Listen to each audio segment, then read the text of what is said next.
Luka, niste šlo po načrtih, no gledalci, da so vseeno videli, da gre za pravi derbi in da dobro napolnili za to. Kako ste videli danes vse skupaj? Ja, res je, danes je Zlatorog bil v dobrem času poln. Mislim, da je bilo prijetno vzdušje in pravi derbi, ki se žal ni šel po naših načrtih. Nič za to, čakamo novo tekmo in pa novo priložnost, da pokažemo, kaj je. Zdi se, da so gledalci dokončno spet sprejeli to Celje Pivovarno Laško.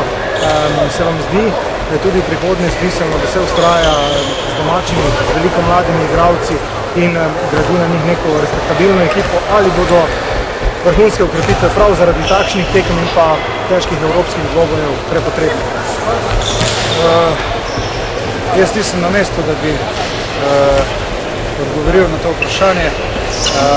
Je pa res, da sezone so naporne in veliko težkih tekem je, tako da ne glede na to, kdo sestavlja ekipo, je treba odigrati vse tekme na polno in mislim, da si zaslužimo polne dvorane, ne samo v Celju, ampak v vsej Sloveniji in upam, da bo v prihodnje tudi tako in nadejamo se dobrih rezultatov.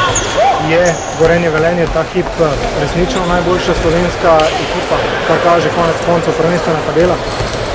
Ja, na lestvici so prvi, vodijo, ampak normalno je, da iščemo mi svoje priložnosti, tekem je še dosti do konca in normalno, da ne bomo obupali, šli bomo vsako tekmo naprej, na polno in nadejamo se novi zmag.